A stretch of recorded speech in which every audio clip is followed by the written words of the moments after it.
warahmatullahi wabarakatuh. Waalaikumsalam. Perkenalkan, nama saya Novi Hayati Saputri dari TKSIT As-Salafus Sholih. Di sini saya akan memaparkan presentasi mengenai unit modul refleksi pembelajaran paradigma baru. Oke, untuk pertemuan kita dalam modul ini tujuannya adalah tujuan di akhir sesi ini peserta mampu pertama menjelaskan perubahan penyesuaian kurikulum untuk meningkatkan kualitas pendidikan dalam konteks satuan pendidikan. Yang kedua, menjelaskan alasan penting kurikulum perlu diadaptasi di satuan pendidikan masing-masing. Yang ketiga, memahami struktur kurikulum merdeka dan rencana pembelajarannya lebih detail. Agenda kita hari ini, poin pertama, mulai dari diri. Terus yang kedua, eksplorasi konsep pertama. Yang ketiga, ruang kolaborasi 1. Yang keempat, eksplorasi konsep 2. Yang kelima, ruang kolaborasi 2.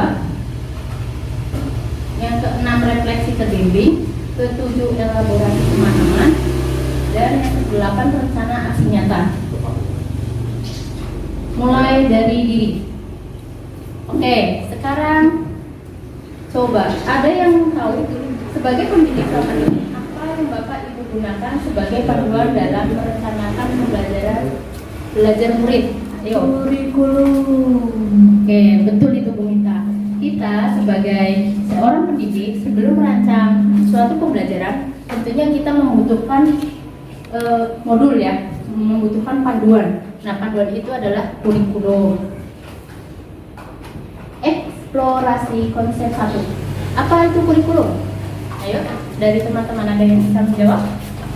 Kurikulum itu jantungnya pendidikan mungkin. Baik. Kurikulum itu sebagai program dari pemerintah untuk bagaimana kita menjalankan suatu pembelajaran di sekolah. Terima kasih Ibu Titi. Nah, setelah dipaparkan oleh Bu Titi, kurikulum itu adalah kan panduan yang diberikan oleh pemerintah, di mana sifatnya kurikulum itu dari tiap tahun bisa berubah nggak Ibu? Bisa. Jadi kita nggak setiap tahun dalam pembelajaran itu pastinya akan mempelajari itu aja. Pastinya ada perubahan karena bersifat dinamis. Nah, ada 4 komponen dalam kurikulum, yaitu tujuan, 2 konten, 3 metode atau cara, yang keempat evaluasi. Secara umum, komponen-komponen tersebut diklasifikasikan menjadi 3 hal yang digunakan di beberapa negara, yaitu yang pertama, tujuan pembelajaran atau konten. Yang kedua, panduan pedagogi. Yang ketiga, panduan asesmen. Kerangka atau komponen ini dapat kita gunakan dalam mendesain kurikulum dan pembelajaran berdasarkan kebutuhan murid. Ada 2 hal utama yang ada pada kurikulum yang perlu digarisbawahi. Yang pertama apa itu Bu Titi? Kompetensi apa yang akan dimiliki murid sebagai proyeksi masa depan. Yang kedua, bagaimana cara mewujudkan atau mencapai kompetensi murid itu. Oke, baik. Maka dari itu bahwa murid menjadi acuan atau core dari kurikulum itu sendiri sangat jelas, di mana kemerdekaan murid dalam belajarlah sebagai jantung desain atau pengembang kurikulumnya. Peran kurikulum yaitu sebagai pedoman dan acuan kita dalam pembelajaran. Ada 3 peran kurikulum yang dapat kita maknai. Yang pertama, mewariskan nilai dan budaya masyarakat yang relevan dengan masa kini. Yang kedua, mengembangkan sesuatu yang dibutuhkan saat ini dan masa depan. Yang ketiga, menilai dan memilih sesuatu yang relevan sesuai kontrol sosial. Sementara fungsi kurikulum bagi guru adalah untuk memadu dalam proses belajar murid. Ruang kolaborasi 1. Kita akan lihat teman kita ya yang mengerjakan LK dan beliau yang akan mempresentasikan hasilnya. Ya, perkenalkan, nama saya Mita Restiani Kusuma. Saya di sini akan presentasikan hasil dari ruang kolaborasi 1. Ya, pertanyaan pertama, identifikasikan hal-hal yang berubah pada murid kita 10 tahun yang lalu dengan murid kita saat ini dengan melengkapi isian tabel di bawah ini. Bisa kita lihat hal yang diidentifikasi yang pertama yaitu cara mendapatkan informasi atau belajar. Murid 10 tahun yang lalu cara mendapatkan informasi belajarnya yaitu informasi dari televisi yang masih terbatas, dari guru, dari orang tua, dan lingkungan. Namun, murid saat ini, mereka sudah dapat mendapatkan informasi melalui YouTube, Google, dan media sosial lainnya. Lebih banyak pilihan untuk mendapatkan informasi dari media sosial. Jadi tidak hanya dari guru, orang tua, ataupun lingkungan, tapi anak-anak saat ini sudah dapat mendapatkan informasi dari media sosial. Yang kedua, cara mengerjakan tugas yang diberikan. 10 tahun lalu, murid mengerjakan tugas sesuai yang diberikan guru tanpa pilihan. Kerja kelompok, tidak semua bekerja. Ada yang mengerjakan dan ada yang tidak. Kemudian textbook ya, lewat tulisan tangan. Kemudian kita bedakan antara yang sekarang. Kalau sekarang guru memberikan pilihan tugas. Tugas yang disiapkan guru bisa berbeda-beda. Anak bisa memilih cara mengerjakannya. Kemudian sekarang dengan teknologi ketika presentasi kerja kelompok bisa dibuat lebih menarik, tidak hanya dengan tulisan seperti 10 tahun lalu. Kemudian bisa dengan memanfaatkan laptop, komputer, dan handphone. Kemudian teknologi yang sering digunakan. Jika murid 10 tahun yang lalu hanya menggunakan radio dan televisi, tapi murid sekarang sudah banyak, ada internet dan media sosial. Media sosial yang digunakan pun banyak, bisa dari YouTube, Instagram, Pinterest, Facebook, WhatsApp, dan lain-lain. Kemudian cita-cita atau pilihan profesi yang mereka pilih. 10 tahun yang lalu, murid rata-rata memilih cita-cita menjadi dokter, guru, polisi, tentara, ataupun berdagang secara offline. Namun murid yang sekarang jika kita tanya cita-citanya jadi apa, jawabannya bermacam-macam. YouTuber, entrepreneur, motivator, berdagang online, tapi tidak menghilangkan dokter, guru, polisi, dan lain-lain.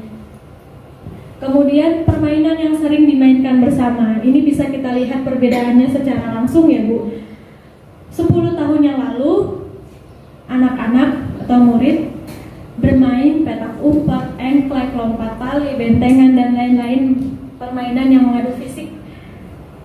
Namun yang sekarang lebih banyak kita lihat game online ataupun PS.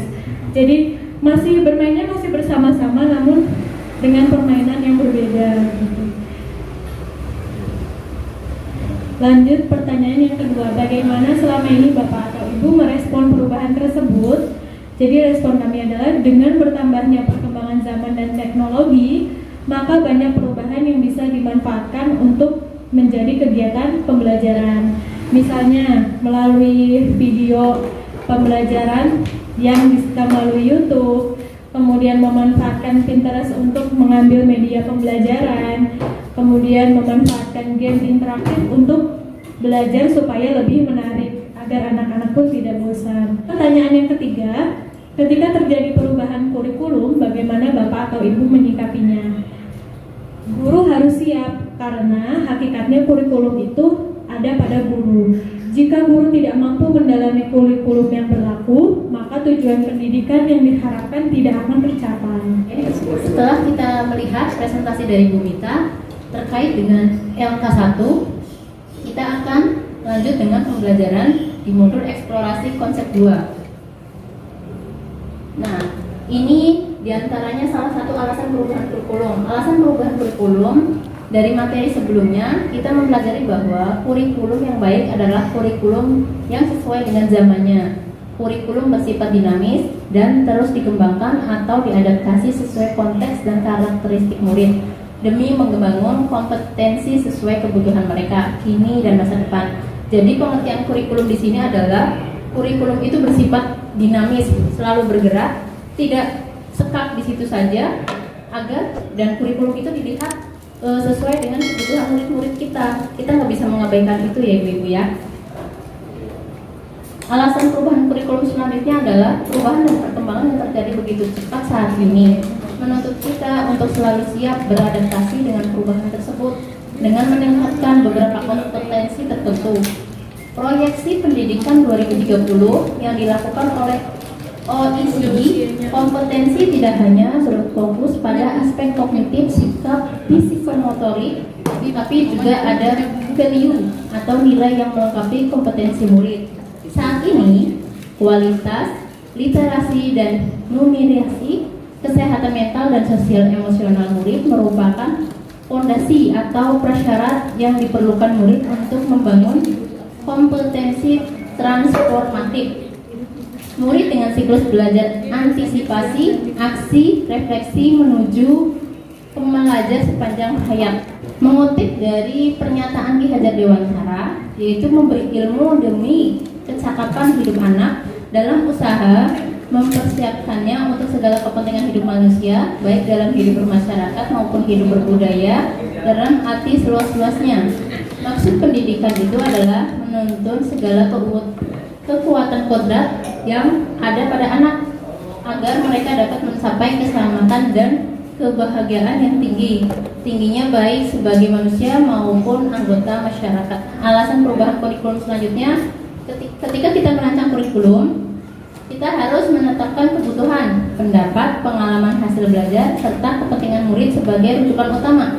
Sejatinya kurikulum dirancang untuk murid. Jadi sebelum kita merancang suatu kurikulum, kita harus memperhatikan beberapa aspek. Di antaranya kita harus memperhatikan kebutuhan, pendapat, dan pengalaman hasil belajar yang lalu, di mana kepentingan murid ini sebagai rujukan utama untuk kita bisa merancang sebuah kurikulum. Agar dapat terwujudkan seluruh kompetensi yang diharapkan dari kurikulum, semua pihak harus berusaha secara kolaboratif. Misalnya, yang pertama, guru harus belajar memfasilitasi pembelajaran yang sesuai. Yang kedua, orang tua harus terus memahami perkembangan murid dan kebutuhannya. Yang ketiga, begitu juga dengan pemerintah daerah, pemerintah pusat, dan semua bergerak di bidang pendidikan juga harus terus mengikuti perkembangan kebutuhan murid. Jadi di sini untuk mewujudkan sebuah kompetensi yang diharapkan kurikulum itu memang kita harus sama-sama bergerak dan sama-sama saling berkesinambungan antara semua pihak. Jadi tidak karena anak-anak sekolah di sekolah, jadi beban dibebankan hanya kepada guru. Jadi kita sebagai pihak sekolah pun bekerja sama dengan orang tua agar tujuan kurikulum yang telah kita rancang itu tercapai. Begitupun dengan pemerintah daerah, pemerintah pusat, dan pihak-pihak lainnya. Struktur kurikulum merdeka. Pembelajaran dengan paradigma baru merupakan upaya menumbuhkan pembelajar sepanjang hayat yang sesuai dengan profil pelajar Pancasila. Ini sesuai dengan yang disampaikan oleh Ki Hajar Dewantara ya, bahwasanya pembelajar itu pembelajar sepanjang hayat. Proses pembelajaran dengan paradigma baru dilaksanakan melalui kurikulum merdeka yang memuat pertama, program intrakurikuler, yang kedua, program ekstrakurikuler, dan yang ketiga, program penguatan profil pelajar Pancasila. Program intrakurikuler PAUD, pertama, pada fase fondasi yaitu PAUD, pada jenjang ini murid akan belajar melalui kegiatan bermain yang mencakup antara lain jati diri, literasi, numerasi, dan STEAM, serta agama dan budi pekerti. Pendidikan PAUD mempersiapkan murid untuk jenjang pendidikan berikutnya, yaitu sekolah dasar. Untuk yang kedua yaitu program ekstrakurikuler. Program kegiatan ekstrakurikuler, kegiatannya tetap diadakan pada pembelajaran dengan kurikulum merdeka. Proyek penguatan profil Pancasila, dalam pelaksanaannya, kegiatan ini mempunyai alokasi waktu sendiri dan tidak terkait dengan mata pelajaran apapun. Asesmen yang digunakan pun berfokus pada keenam dimensi profil pelajar Pancasila. Proyek penguatan profil pelajar Pancasila memberikan pembelajaran yang kontekstual, masalah kemampuan berpikir, dan pemecahan masalah kepada murid.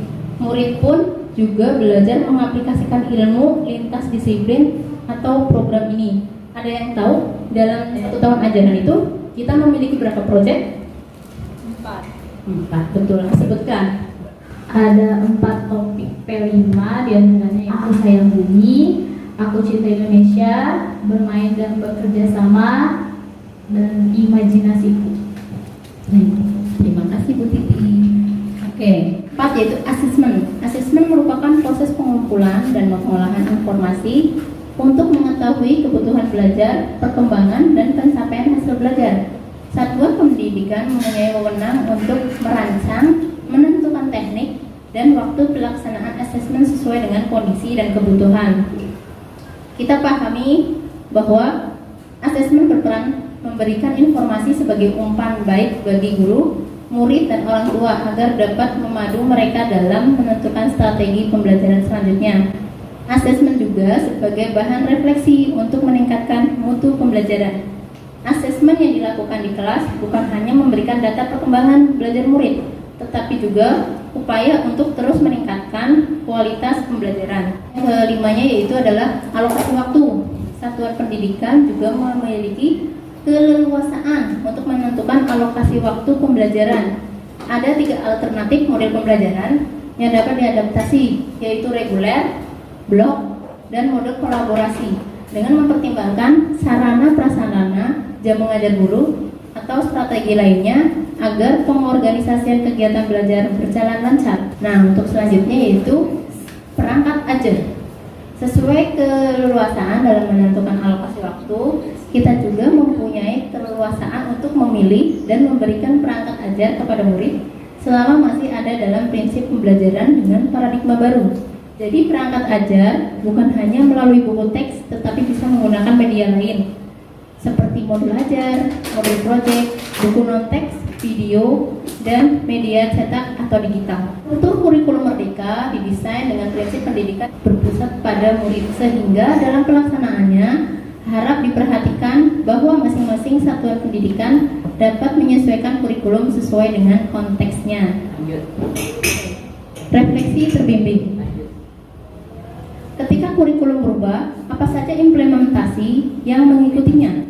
Implikasinya yaitu arah perubahan struktur kurikulum beserta komponennya, apa yang menjadi tujuan pembelajaran, kompetensi dan nilai apa yang akan dikembangkan sebagai tujuan dari pembelajaran, bagaimana cara pembelajaran dan asesmen yang perlu dilakukan, dan bagaimana cara melakukan adaptasi kurikulum untuk satuan pendidikan masing-masing yang kontekstual dengan satuan pendidikan dan kebutuhan peserta didik. Sekian untuk pertemuan modul hari ini. Sampai jumpa untuk pertemuan berikutnya. Wassalamualaikum warahmatullahi wabarakatuh.